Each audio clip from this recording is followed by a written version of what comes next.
Phil and I, we've been going through this series called Story of Hope, along with you guys, along with the home groups. We've been tracing basically the story of the Bible, right? Starting in the beginning, starting with God, the fall, right? Man's separation from God, and then the promise of a rescuer. And then tracing that theme of the rescuer throughout history as the Bible tells it, all the way up to the point of this incarnation, right? Emmanuel, God becoming man, right? And dwelling with us. And then now we've traced out the story of the life of Jesus, right? The rescuer.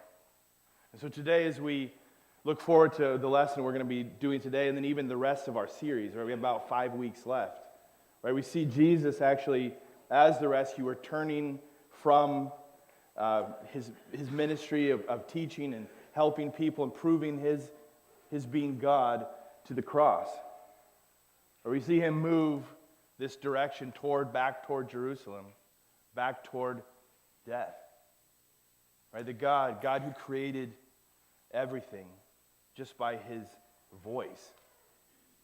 Right? The God who threw the stars into place, who created the sun, the moon, everything else. We see him not just becoming man, becoming flesh, becoming the very thing that he created, but now we see him moving toward the cross where he's going to actually die for the thing that he created. It's a marvelous story, one that's filled with a plan. Like it speaks to God's plan. So today we're going to be going over that. If you don't have any notes, we have ushers in the back. Get up your hands, put your hands up, and we'll get some notes out to you. We have some in the back. And then why don't you guys go ahead and turn and look at those guys passing out your notes. These are the guys in the back with the purple shirts. They're hard to miss. We've got Bruce over here, Jerry in the back. You want to raise your hands, elders or ushers? Okay, these guys, and if you've seen, they passed out this to you on your way in. The ushers are in need of some more ushers. Okay, so they're down on their counts. If you'd like to be a part of the usher team, Jerry Griffin right there is the head usher. He's a great guy to work with.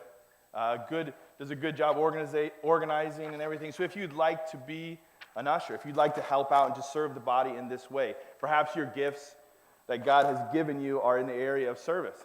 This is a great place for you to fit in. Perhaps you're somebody who doesn't know, you're like, you know what, Nate, I don't know what my spiritual gift is. This is a great way to try it out. See how you like it. See what happens. Do you enjoy serving others? And I'm telling you, it's a great team to work with. So if that's you, on the card here, I think there's openings for both services. You have to be 14 years older, or you can be male or female. The commitment is every third month. Is that correct, Jerry? Okay, so every third month. Jerry's contact information is on here. So if that's you, you want to give that a try, talk to Jerry, and they'd love to have you. Well, some of you know, and those of you who are new, who don't know my face, my wife Megan and I, we were missionaries in the Philippines for over 10 years, about 11 years. And we worked and lived with a group of people on this small little island, kind of off in the middle of nowhere called Baraunan. And we went to the Philippines. We actually lived in Manila first, and we learned Tagalog. And after learning Tagalog, we moved to this little island in the middle of nowhere, and we used Tagalog to learn their language. And so we had this bridge language. And while we were there on Baraunan in our first years, we spent, all of our time. It was a full-time job where we just learned what they did, how they did it. We learned their language. We learned why they thought the way they thought. It was a full-time job where we just woke up every morning and we immersed ourselves in the language and in the culture and what they did, how they did it, why they thought that way, with the hopes that one day we'd be able to then present the gospel and to teach them about this rescuer that we're talking about today. Sometimes it was frustrating. You speak and you start talking out like a kindergartner, so you're this just little kid trapped in a big kid's body, and you can't quite function the way they do. You do all the wrong things, you say all the wrong stuff, and so it just can be frustrating. But at the same time, I would have to tell you, it was top over the charts fun, off the charts fun, because every day we'd get up and we'd get to do the things that they do. Like some days we'd spend all day spearfishing. Like we'd swim around the island, and we'd spearfish all day. And whatever we catch, we'd get up on shore and cook it and eat over the fire with rice and fish and just talk and learn all the words about spears and fish and the different kinds of things that we use during the day. And we'd tell stories. Just fun. Other days we'd spend it building boats. right? In building boats, we would learn the words for cut and splinter, even the bad words you say when you smash your finger with the hammer. But all we did is we just immersed ourselves in this culture. We immersed ourselves. And I'll never forget what I learned one day while preparing a rice field for planting with a guy who I referred to as my older brother, whose name was Saling. And I'll never forget this event that happened. They grow dry rice. So dry rice is different from like rice paddies. Most of you have seen those terraced things where there's water always flowing through them. Dry rice is different. Dry rice is done once a year. You go ahead and usually you cut and clear a field, and then you burn the field. Each year you do this, and you plant with the rain. So it has to be right before the rain comes. And usually this is during like the hottest time of the year, right? The hottest, the worst time of the year to do this because it's just right before the rains. And so temperatures, I remember looking at the thermometer, and like the felt temperature was like 125, and it's just crazy. And you're in the middle of this field, no shade, nothing, and you have to prepare this field to get planted. And so what you do is you have to actually go and you gather all these palm fronds, and you gather these coconut shells that have the coconut meat taken out of them, and you spread them across this field because you're getting it ready to burn. So you're going to burn this thing. And when you burn it, you're actually taking all those roots of the weeds, and you're getting it to smolder down and just get rid of all of those bad things so you can plant what you want, the rice. But one of the worst things you have to do is, in order to not burn the whole island down, what they do is they make this a fire line around, or they call it a gate. And this gate has to be, there's actually regulations in our island. Like there's an amount of space that you have to do. Because this is, it's dangerous, right? This is 125, lighting fire, dry grass, hasn't rained for a long time. And so this is serious. And so you're supposed to cut a 2 arm's length swath all the way around your field, so that if this fire were ever to get to the edge, that it wouldn't go out of control and jump into someone else's field. Well, that's what you're supposed to do, but it doesn't always happen. It doesn't always happen that way. And so one afternoon, I remember we came out of the house and was doing something, I can't remember, but I was coming out of our house, and you smell smoke, right? And living long enough in Ramona, when you smell smoke, everybody figures out where is this thing coming from. Pretty soon, actually, I hear the crackling of fire up on the hill. As we look out, we see someone's burning their fields, right? If it's not hot enough, now we're adding to the heat, and we're burning the fields. And so I was sitting out there with my older brother, Saling, and we were watching this fire start to kind of move down his rice field. And I remember Saling looked at me and he said, his gate's not wide enough. And all of a sudden, the wind picked up, and this fire just started to talk as it came down the hill. And then right away, without even a hesitation, it jumps his fire line. And it moves right into the next field. And this next field hadn't even been prepared yet. So it was actually just grass, like my head height of just dry grass. And so you can imagine, right, all the firefighters in here are cringing. You can imagine it just jumps that line, and it goes right into the next field, and it continues on down through the fields, and it actually makes this little bend, and it moves right toward our house. And in between our house was this coconut grove, and was 3 mango trees. And this fire just spreads right through and rips through these mango trees, which the owner of the mango tree has just sprayed, and they had these little fruits on them. And then the coconut grove had coconuts on it, and it rips through these fields and burns all of them down. Right? The mango trees were still around, but the fruit was spoiled. Some of the coconut trees were gone, some of them were still there, but their coconut crop was gone. And so this fire actually came all the way to the edge of our house, and miraculously we got it stopped. That's a whole another story. But I was pretty sure my house was gone. But this fire burned right to the edge. And over the next few days, this drama unfolded in front of us. And so as we were learning language and culture, we were right in it, seeing what is going to happen. What is going to happen? And so this drama unfolds. The man who lit the fire was found guilty of not making a proper fire break. right? It was true. He was guilty. Like, he didn't do it. And so there was some things that happened because of it. So he was found guilty, and he was ordered that he had to pay 2 pigs and some money to the 2 families in order to make this proper payment for his sin, right? So when we think, yeah, 2 pigs, some money, whatever. But to these guys, that was actually an impossible payment. Like, this guy didn't have that. There was no way that he could make restitution for this. There was no way that he could make the proper payment for this sin. And so as I was sitting there talking to my older brother, I asked him, what's going to happen? Right, what is going to happen now that he can't, it's clear that he can't make this payment. Everybody knows this. And so I asked what happened. And Saling, he answered me in this phrase that I'll never forget, even the way that he said it, the cadence of his voice, exactly what happened. I'll never forget what he said. Thanks, Ron. He'll put the fire out. Ron's a fireman, too. So I asked him, what's going to happen? I'll never forget what he said. And he said this. He said he won't be able to pay, so there won't be peace. Because without a perfect payment, there's no perfect peace. And I listened to that. I thought, it's so profound and exactly right. Without perfect payment, there will be no perfect peace. And that happens all throughout the stories of the island. Mostly there's never a perfect payment made. So there's always these little schisms between families. There's never perfect peace. So last week, we ended up when Phil was teaching, we ended up with Jesus and his disciples in a town called Bethany.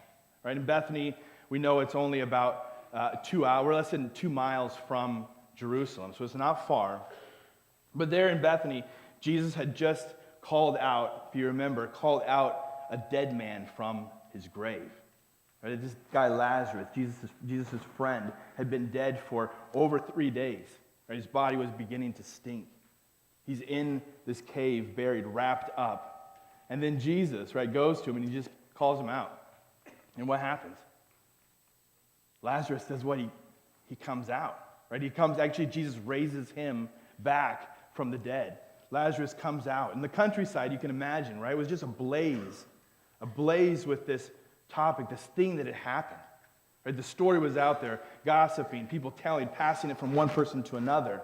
Right? If they were here in Ramona, it would have been on Ramona Alert Emergencies, on the Facebook page, right?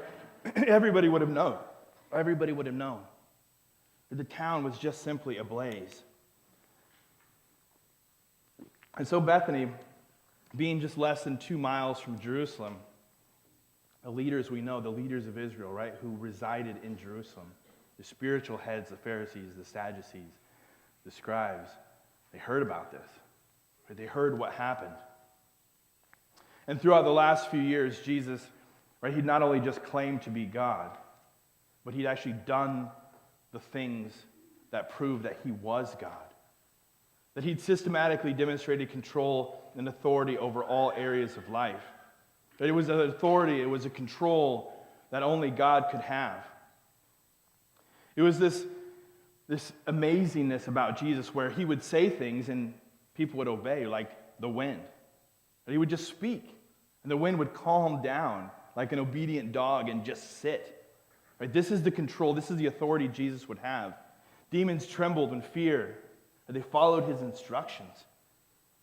He healed sickness and disease just so simply and so poetically, as if he were ordering from a restaurant. And this wasn't hard. This was power. This was God with us. This was Emmanuel. Right? And Lazarus, this was the final straw. Right? Bringing a man back to life. Right? Jesus had the power and the control over life itself. This wasn't just sickness. This wasn't a fever. This wasn't a malady. This was life itself. And the leaders of Israel were put in a tough position. Right? Jesus had demonstrated that he was exactly who he claimed to be. That he was God with us. He was Emmanuel. He was doing miracles that the prophets and the teachers of Israel claimed that only the rescuer would do. Right? These Pharisees, these Sadducees, these scribes, They were saying, when Messiah comes, when the rescuer comes, he will do this. And Jesus does that. And so there's a tension that begins to build. And they have to decide, who was Jesus, right? Who is this guy? Who is he? Right? They were in a tough position. The people of Israel were looking to them as the spiritual heads of a nation, and they wanted to know, was Jesus the rescuer? Where does he get his power? Who is this man? Blocked by their pride, right? Blocked by their religious glasses, and their desire to maintain their grip on their positions of power. What do the teachers of Israel do? What do the scribes and the Pharisees and the Sadducees, what do they do? Where do they say that Jesus gets his power? From Satan, right? From Satan. And so we see, as the leaders move, so do the people. And although there were some who believed Jesus and believed who he was, many turned their backs and they turned away. And so these leaders, these Pharisees, these Sadducees, the teachers of Israel, right, the chief priests, they begin to plot, and they gather together and they decide Jesus needs to die. Right, they make plans and preparations that Jesus must be killed. And so they make a plot to kill Jesus. If you want to open your Bible with me, we're going to be in Matthew 26. We're going to be in Matthew 26, and we'll read about this plot. And what I want you to see today, I want you to see two plans. Two plans coming out. One of Jesus, one that was written before the beginning of time, the plan of the rescuer. And then I want you to see the Pharisees and the Sadducees, and ultimately this satanic plot to kill the rescuer, to off him at the wrong time, to end this rescue attempt. And I want you to see how utterly in control Jesus is. That there's nothing that can be done. There's no power, there's no principality, there's nothing that can be done to subvert, to move, to change this plan that has been set before time. There's nothing that can be done. So in Matthew 26, we start in verse 1. When Jesus had finished all these sayings, he said to his disciples, "You know, after 2 days the Passover is coming, and the Son of Man will be delivered up to be crucified. Now this term Son of Man, this is how Jesus is referring to himself. Okay? When he says the Son of Man, Jesus is talking about himself. And the Son of Man will be delivered up to be crucified. Then the chief priests and the elders of the people, they gathered in the palace of the high priest, whose name was Caiaphas. They plotted together in order to arrest Jesus by stealth and kill him.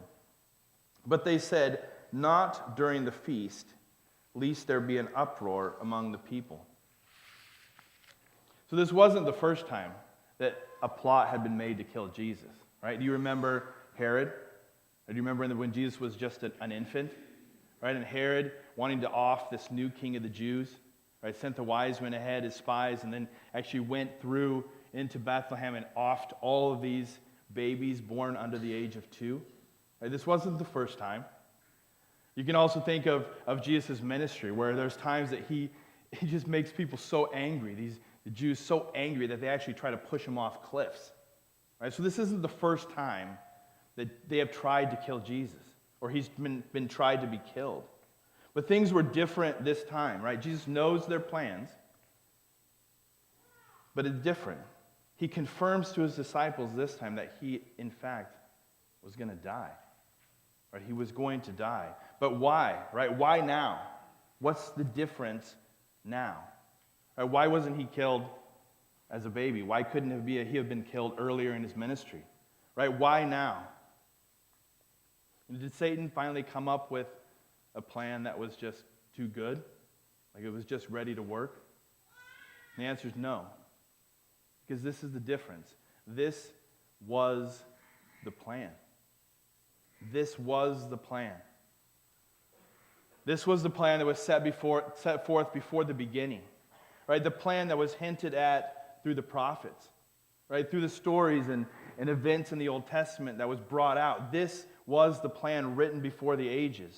Right? When Adam and Eve sinned and they brought forth death and they brought forth separation from God. That brought forth separation from God into the world, and mankind became disconnected at that point. Right? This was the results of Adam and Eve, the separation, right? Not peace. And it was at that time, remember that God promised this rescuer. One who would come and he would make it possible again for man to have peace with God. Right? Peace with God would only be found through belief in this coming rescuer.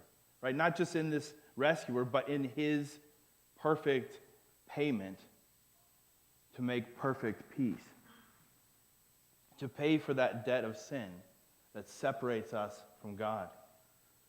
So Jesus is that rescuer. Right? We presented him as that rescuer. And he was going to Jerusalem. He was going to make payment for this sin through his death. This is the reason he came. But it wasn't just simply to die. It wasn't just simply to die. Or he could have been killed as a baby. He could have been killed any one of these other moments that the Jews had hold of him. But he didn't just come to die. Jesus came to die at the right time and in the right way. As that perfect sacrifice. As the perfect payment in order to have perfect peace. He was a God-man on a mission. He was on a mission. He was fulfilling a plan. And that plan could not be thwarted by anyone, or anything, angelic, satanic, anything could derail this plan. Jesus was in complete control. And we see him moving toward Jerusalem and coming to die. Now, hatred for Jesus burned deep within the religious leaders of Israel. Right? We see that happen time and time again in their interaction as they test Jesus. They try to get him to slip up. Right? They hate this man. They even change, when they speak about him in a lot of the rabbinical writings, they change a vowel sequence when they talk about him. And when they change this vowel sequence, it's actually a demon, a Sumerian demon. Okay, so this is the contempt. This is the hatred that they have for Jesus. This is the blindness that they have. And so this burns just deep within them, and they want to kill him, but they're afraid of a riot. And so they don't want to kill him during the Passover feast. Okay, this is their plan. They don't want to kill him during the Passover feast. Right, this is important. Because we see Jesus is doing everything. Throughout this whole sequence, he will force their hands. He will use this hatred, this rage against him, and he's actually come and he will force their hands because he is going to die as the Passover lamb, as the one-time atonement for the sins of the world. And there's nothing that can be done to stop this. Jesus is in complete control. For the religious leaders, though, there was a problem as they tried to capture Jesus. Because they couldn't do it, because during the day, he was out with the people. He would actually come into Jerusalem, into the temple area, and he would teach.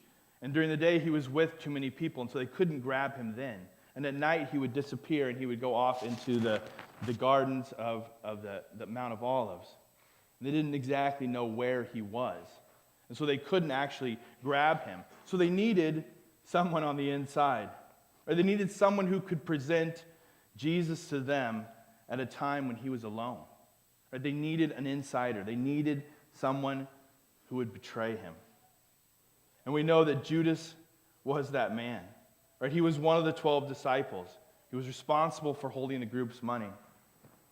And Jesus, we know, was not Judas's hope of rescue.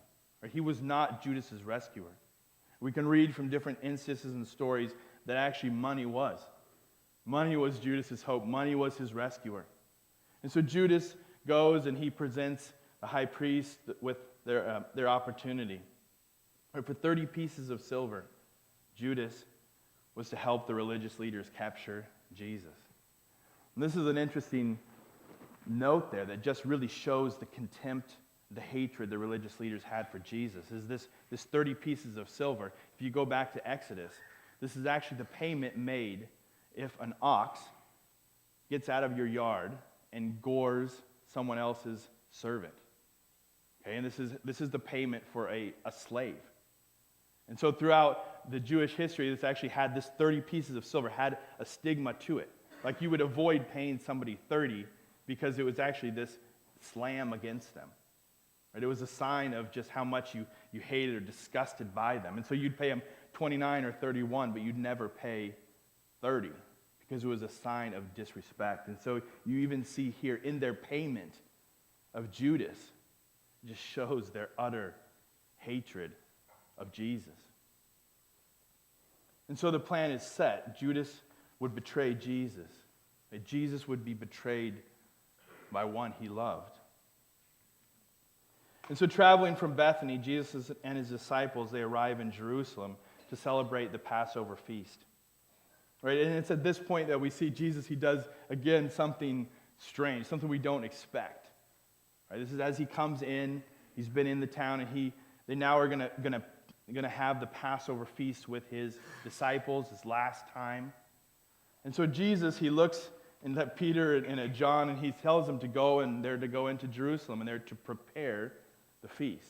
Right? This isn't just an easy task, like not going to McDonald's and just getting like a takeout menu here. No, there had to be a lamb killed. There had to be a place that they prepared. There had to be a place for the meal.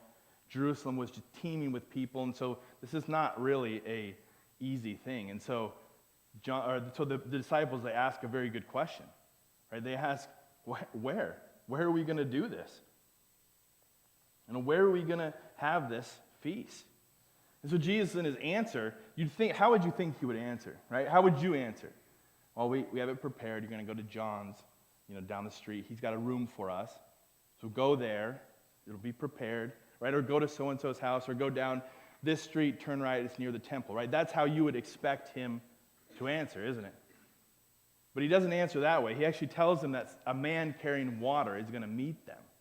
And it's odd for a few reasons. One is men don't usually carry water in the Middle East, in that area, in Israel, outside their culture. And then two, again, you'd expect him to tell them where. Where are we supposed to go? But Jesus doesn't. He doesn't do it. And he answers in this cryptic way. He tells them to meet this man. And I think this interaction that we see is Jesus choosing his time to be betrayed. And secondly, he's protecting the disciples from being captured. Right? Who's listening to these conversations? Who's there? Judas is there. Right? Does Jesus know what Judas is about? He does. He does. And so he keeps this hidden. He makes this plan specifically so that Judas won't know where they're going to have their meeting, where they're going to have their meal. So Jesus showing himself in absolute, complete control because it wasn't the time yet. It wasn't the time yet. And so he keeps this hidden. This was a man in control. This was a man following a plan. Right? This is the rescuer coming to make a payment, a perfect payment for perfect peace. This is Jesus in control. And that night, Jesus and his disciples, they eat this Passover meal in the safety of the upper room, and the safety of the house that Jesus has provided. Right? And if you remember, God commanded the Jews to celebrate this Passover feast yearly. And this remembrance of what God had done for them. Right? Remembrance of how God had led them by his mighty hand out of Egypt. Right? From slavery into freedom. And they were to remember how he had done this. And they were to do it yearly. And they were to teach their kids. And this was something that was to be a marker for their yearly schedule.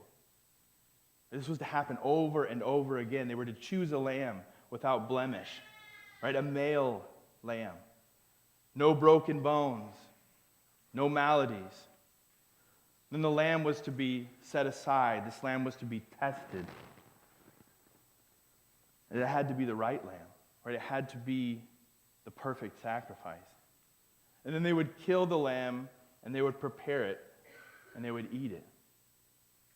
And it's during this Passover meal that we see Jesus, he makes another startling statement. Right? He shows everybody who is going to betray him. Right? He points out Judas. And he actually says, one of you is going to betray me. And then he said, it's the one who is dipping their hand in this bowl with me. Right? Talk about tension. Right? I mean, you can't make movies up like that. I mean, you think as the disciples look and they lock eyes. And Judas even says, is it I? Right? I'd love to know the tone of voice that he uses. Right? And Jesus says, you said it. Right? And so the tension is just high as Jesus outs Judas. And sometimes later, he actually does it again. During this meal, there's 3 different times where Jesus points to Judas as the betrayer. Right? The rest of the disciples may not fully understand this, but Judas and Jesus know the game's up. Judas knows, Jesus knows. And so sometime later, as Jesus points him out again, Judas gets up and he leaves. And we know that Satan actually enters into Judas at that point. Right? And you wonder what that interaction looked like as well, as Satan, right, the one from the beginning who was thrown out of heaven, trying to be like God, locks eyes with Jesus, and Jesus commands him to leave and to do it quickly. Right? This isn't Satan in control. This isn't Satan's plan coming to fruition. This is Jesus orchestrating the events of his death to pay a perfect sacrifice. I'm going to stop there today just based off of time. I'm going to pick up a little more next week, but I want to bring out a few points. First, I want you to see that this is a purposeful plan. This is a purposeful plan that was written in the foundations of time itself. This was a plan that was not to be run off track. Right? Often we think of Jesus as being just a victim of circumstances, right? We think of him as, oh man, they got him. Right? We think of him being murdered by the Romans or deceived and put to death by the Jews. Right? But that is not the case. Jesus purposely gave up his life as a part of a grand plan. And this plan was set so deep and so long in time that it could not possibly be thwarted. Right? This is a plan that you and I, right, can trust in, can put our faith in. In Jesus, the God-man who came, written from the beginning of time, this plan, and he came to save, he came to be that sacrifice, that payment for your sin, for my sin, for the sin of the world. He came to be that sacrificial lamb. And this is a plan that we can absolutely put our faith in, and it is as true today as it was then. Secondly, that Jesus was this perfect payment for peace with God. Right? The people of Barangunan, they knew it so well, so clearly spoken to me, that without perfect payment, there's no perfect peace. A true statement.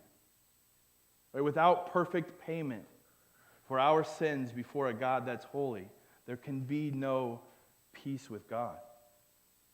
Jesus came to make that payment. Jesus came to be that payment.